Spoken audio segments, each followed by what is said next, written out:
What's up, and welcome back to another episode of Ben on Sports. This episode coming at you today is for the NASCAR Weekly Prediction Series, Week 9 coming at you.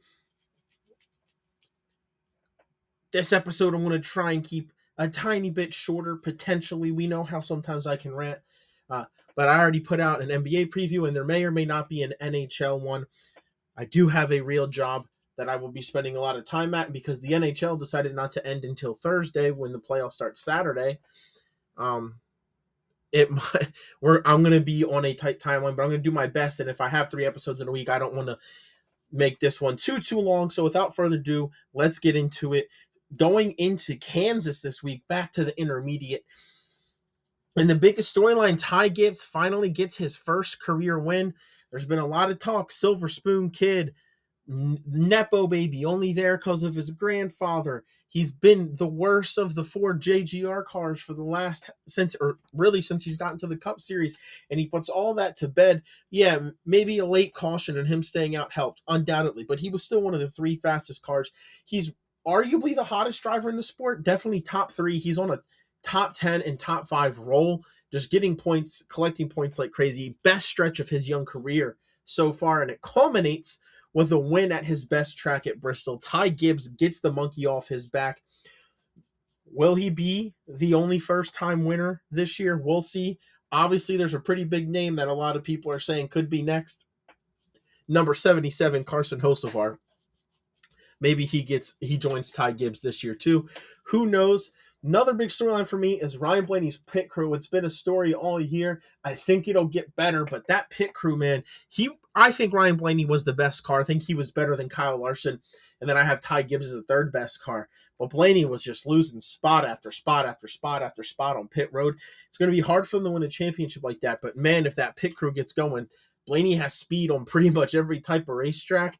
And if he can gain or just not lose spots and let his speed take over, Ryan Blaney's going to be that much more dangerous. But right now, his pit crew is not helping him at all.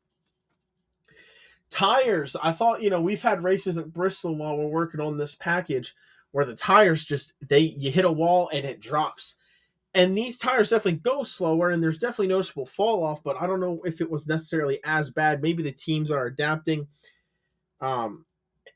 Maybe the tire compound, with the new horsepower package, maybe that changes it. I don't know, but the tires didn't seem to have as big effect as normal. But again, these teams are smart and they're going to figure it out eventually anyway. Which leads me to my next question. Is Bristol racing better now? Bristol used to be one of the best racing tracks, in my opinion, on the circuit. I went on a rant last week about how they unfortunately changed it.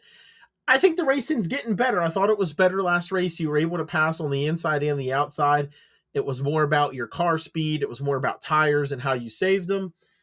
So I think the racing is better. I still don't think it's peak Bristol, but I think it was better, and it led to a better race, and it allowed somebody like Ryan Blaney, who was the fastest car but kept going from 1st or 2nd to 7th on pit stops, to make it back up to the lead without having to waste 150 laps to do so.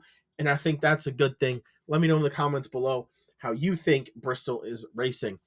Another storyline, Kyle Busch versus Riley Herbst. Riley Herbst was in the front early, wasn't there very long. Kyle Busch having the worst season of his Cup career, hanging out in the back. Something's going wrong with Kyle Busch.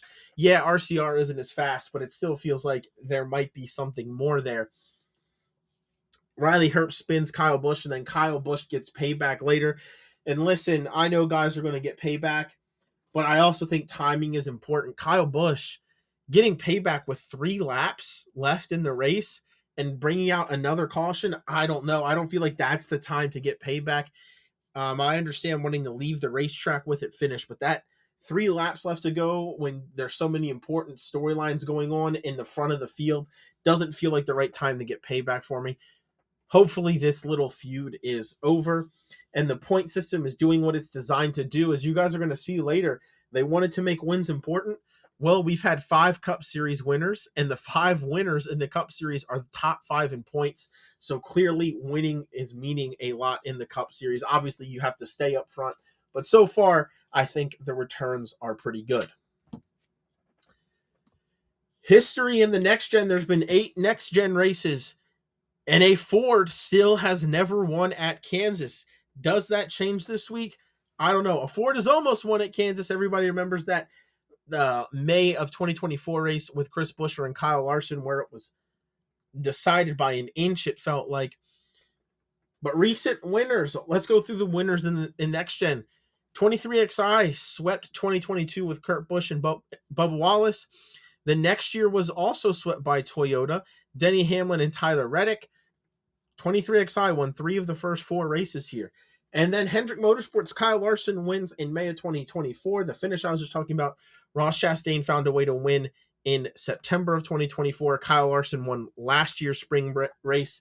And then Chase Elliott in the chase last year with that memorable win when there was, 4 or 5 Toyotas in front of him on the overtime restart. And then Denny Hamlin takes out Bubba Wallace, and Toyota goes from landing 4 drivers in the top 5, 5 drivers in the top 5, to Chase Elliott winning the race in that memorable finish.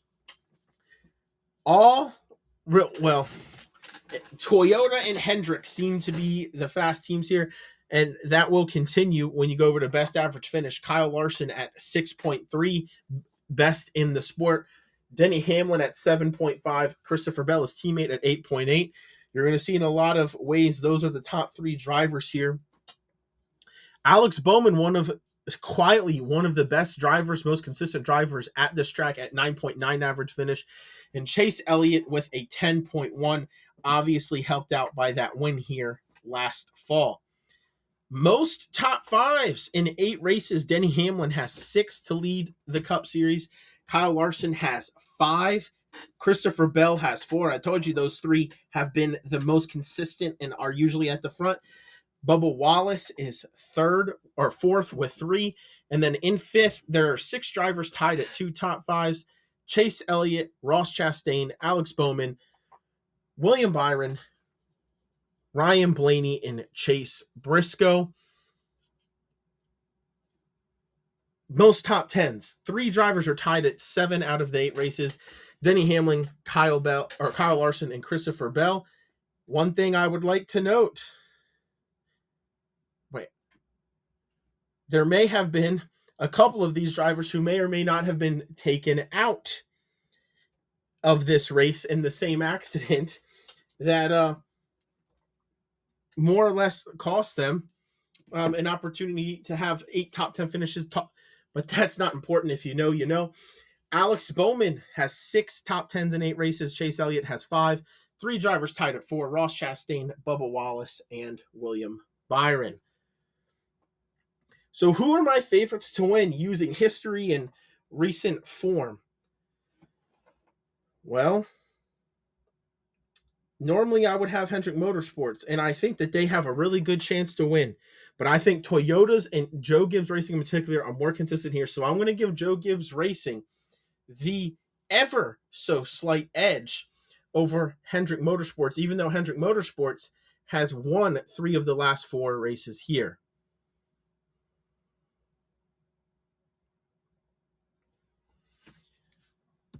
Then Hendrick second, and then 23XI won 3 of the first 4 races here. Was fast here last year. Kansas might be 23XI's best track. They're going to be fast. I give them 3rd, and I think it's Joe Gibbs Racing, Hendrick, and 23XI, and everybody else. I think there's a 90% chance that the winner is coming from one of those top 3 teams. Team Penske, Logano's been okay here. Blaney has had some good runs, but they're not consistent. But I also think Blaney might be the best driver in the sport right now in terms of finding speed at every type of track and being consistent. I wouldn't be shocked to see Ryan Blaney show up with some speed at this intermediate and shock some people. I think Ryan Blaney is the best chance for Ford to get their first next-gen win here, and I think Ryan Blaney is also the best chance at a Joe Gibbs Hendrick 23XI car winning. And then I have RFK Racing 5th. I thought about Trackhouse. I thought about a couple different race teams, but I'm putting RFK here. Brad has had good runs here recently. Chris Buescher has almost won here and has good runs. RFK Racing, seems to be getting better and better at these intermediates. It felt like when the next gen car first came around, they weren't very good at them, and they're getting more and more consistency there. And so I'm going to take RFK to have the 5th best odds at winning this week. Individual driver rankings. Larson, Hamlin, and Bell are 1, 2, and 3. You could argue that they should be tied. They're kind of my top 3, the top trio that I think are a little bit ahead of everybody else based on recent history. So Larson, Hamlin, and Bell, I think there's a good chance your winner comes from there. And probably even Tyler Reddick. I feel like Tyler Reddick has been finding a way to get top 10s every race. He has 4 wins in 8 races. He's won here before. His team is fast here. Maybe Tyler Reddick should join these other top 3. Tyler Reddick should be fast, have a chance to win. William Byron desperately needs a rebound after an awful race last week. Still hasn't won a race yet, William Byron. He's been fast at Kansas and hasn't quite been able to finish the job off, I should say. I think William Byron has some speed in this race. Bubba Wallace has won here before, and I think there's a good chance Bubba Wallace brings some speed again. Bubba Wallace, I think, will be in the top 10, potentially top 5 all day. Chase Elliott won the most recent race here. I feel like Chase Elliott hasn't had race-winning speed in a lot of races this year, but I do think Hendrick Motorsports is fast at this track. And for that reason, and also because Chase Elliott finds a way to get good finishes, give me Chase Elliott 7th. Chase Briscoe with SHR was awful at Kansas. It's kind of skews his numbers. He had a good race last week. I think Toyotas are going to be fast at Kansas. Give me Chase Briscoe 8th in a Toyota, 8th most likely car to win. He did have 2. I said he only had 2 top 5 and 2 top 10s. Both of them came last year where he finished 4th in both Kansas races. I expect to see Chase Briscoe continue on that success. Ryan Blaney is more of a vibe guess. Like I said, he hasn't been consistent here. I would argue Penske in a whole hasn't been consistent at 1.5 miles in the next gen era, but I think Blaney brings some speed. And you already heard me say I think he's the best hope of a non-top 3 team ranking driver to win. And I was going to put Bowman here. He was back, good, came back last week, got wrecked, didn't have a good week, but he's very good at Kansas. He is always running around the top 10. But I changed it last minute from Bowman. Yes, Chastain has a right to be here, but that Trackhouse does not look like they have the speed they used to have. I have no faith in Trackhouse right now. So I knocked Chastain down. I knocked Bowman down. And Ty Gibbs, he's like the only Toyota part of one of the 6 teams that hasn't had multiple good runs. But I was just talking about how hot he is. He just got his first career win. His confidence is going to be sky high. Best stretch of his career. I think Ty Gibbs is going to be able to join the rest of the Toyotas and show some real speed this week and keep his momentum going. Let me know in the comments below who you think is going to win this week. And updated regular season standings. And one thing I added, in parentheses next to each driver's name, again, it's only right now for the top 5, is how many race wins they have this season. Again, playoff format has changed, so it's not as important, but it can illustrate some powerful point. It shows what I was talking about the race winners seem to work their way towards the front of the points battle. Tyler Reddick still in first with 386. However, that gap back to Ryan Blaney's been cut pretty much in half. After Reddick didn't have a great day, didn't seem to take it, did get a good finish, but didn't get as much stage points as he probably could have. And then Blaney had a really good points day without winning. Blaney at 324 in second, 42 back. Denny Hamlin also knocked down some of the gap to Tyler Reddick. Hamlin is now within 100 points at 386 back. Ty Gibbs with the win jumps into 4th in the points battle. I don't know if he's ever been that high this late in the season. 281 points, 105 back. So Tyler Reddick still only has 2 drivers within 100 points of him. It was 1 last week, and now it's 2. And going to a track he's really good at. Chase Elliott, the last of the 5 winners in points at 264, 122 back of Tyler Reddick. Kyle Larson, the first of the non-winners at 260 points, just 4 points back of his teammate Chase Elliott to be in the top 5. And then Third, 300 cars in a row in 5, 6, 7. William Byron at 245, 141 points back of Tyler Reddick.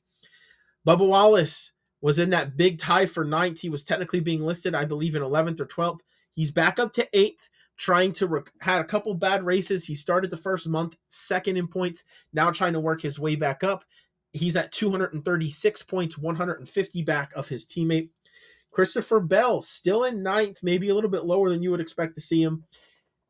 Didn't maximize his day last week. Started off well, but then had multiple troubles. Got a couple of stage points, but could have had stage 2 points, could have had a top 10. And that's why he didn't make up a lot of ground this week. Christopher Bell, 231 points, 155 back of Reddick, and then just 1 point back of Christopher Bell. The guy who I feel like is always 10th place in points, Mr. Steady Eddie, always finding a way to have a good day. Chris Buescher, my bad. Chris Buescher at 231 point back of Christopher Bell, rounding out the top 10. His boss and teammate Brad Keselowski is only 1 point back of him at 229, meaning 9th, 10th, and 11th are separated by a total of 2 points. Joey Logano had a good day. Found a way to, I think he stayed the same amount of points back of Reddick. Logano, 218 points, back 168. And then a tie at 13th, really. Carson Hocevar with a fantastic day, stacking good weeks back to back, and he's climbing up the point standings for it.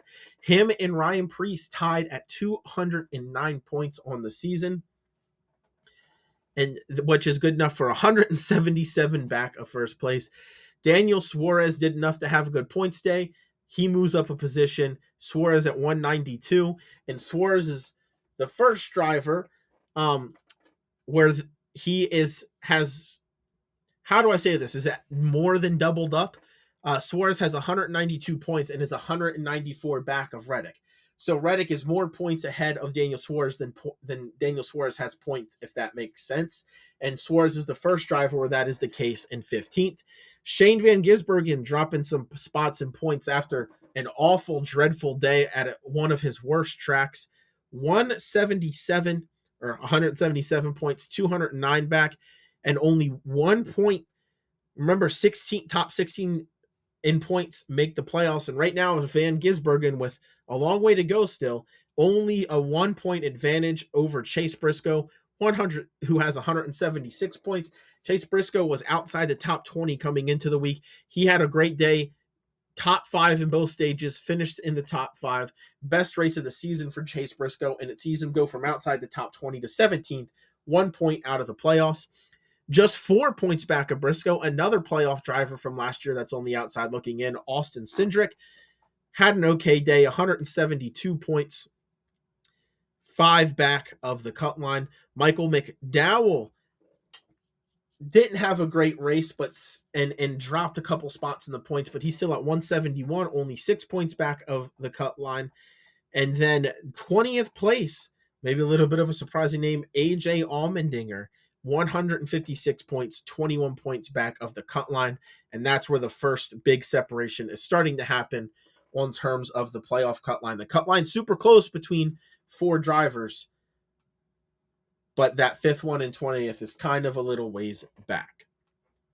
So there are your updated regular season standings. And now, for everybody's favorite part, the power rankings. Tyler Reddick stays in spot 1. I think the only way I move him down is maybe if Ty Gibbs dominates this week. But Tyler Reddick's won 4 of the 8 races this season. It's going to be harder than just one race to knock him down, especially if he continues to run well. Ty Gibbs is up to 2nd. Like I said, supernova hot right now. Just got his first career cup win. I can't not have him too. Ryan Blaney, fastest car last week. Strategy didn't work out. Pit crew didn't work out. But he's still super fast. Number 2 in points. Ryan Blaney 3rd.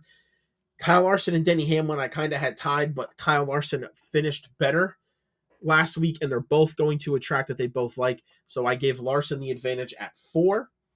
Denny at 5. Denny is ahead of Kyle in points, but I think Larson deserves to be ahead of him for now in the power rankings. I think Kansas will tell us a lot. Chase Elliott, the lowest ranked winner this season in my power rankings at 6th. Not that low. He's still great on points. He's still 5th in points and staying somewhat close to Tyler Reddick. Bubba Wallace climbing back up the list a little bit because he had a better day than the 2 drivers behind him. So he is in 7th. And then Christopher Bell and William Byron could be higher on this list, but they both had bad weeks last week. William Byron, it was going wrong from the beginning since they had to start in the back. Christopher Bell ruined what could have been a good day. So Bell and Byron are 8th and 9th. Chris Buescher staying in 10. That 10th place is just where Chris Buescher likes to be, and I'm going to leave him there. Joey Logano found a way to get a good finish. Little bit of strategy, also shows some speed. Logano, I'm giving 11th in the power rankings. Brad falls behind Logano. Brad Keselowski to 12th. Chase Briscoe, talked about his good week already. He's up to 13th. Hocevar rises a couple spots from last week to 14th. Hocevar just had a good race, solid points, finished with the top 10. Hocevar, man, I think Spire's next step. Let me just do a little piece on Spire Motorsports. Spire is, I think, getting better and better and has the best chance they've ever had at making the playoffs this year. I think Spire's issue going forward is they have tracks that they're good at and they have speed and they get points. The problem is when Spire's bad, they're really bad, and those bad point days kill them. If they can make their bad days just top 20s instead of fighting to be top 30, top 25, I think Spire can become a second-tier team in NASCAR behind the big guns, and I think in some respects they already are. They just need a little bit more consistency. Ryan Preece, RFK Racing, all 3 of their drivers still top 15 in my power rankings, still would be in the playoffs. That's a good season so far for RFK, despite not winning a race. Daniel Suarez in 16th had a decent race, hasn't been good at Kansas. Maybe him switching over to Spire will help with that. Right now, Suarez outrunning a lot of his past Trackhouse Racing teammates where it seems there might be some animosity. Shane Van Gisbergen with an awful day. He's going to drop quite a bit in the power rankings. He's going to need a rebound at Kansas to stay in the top 20, but he is currently 17th. Cindric with a solid day, not enough for me to move him up too much. Certainly no reason to move him down. He's 18. AJ Allmendinger had a top 15. He's top 20 in points, so I'm going to give Allmendinger 19th. And then Ross Chastain, 20th in my power rankings. The Trackhouse Racing seems like they're losing speed and getting less and less consistent every single year outside of road courses. Ross Chastain has proven he can consistently run in the top 10. But something is wrong with Trackhouse in my mind. I hope Trackhouse figures it out because they seem like they might be getting past. Like there's a legitimate argument you can make that Spire and Trackhouse are fighting to see who's going to be the second best Chevy team. And right now on most tracks, it seems like Spire is outrunning Trackhouse. But Ross Chastain's still hanging on in 20th.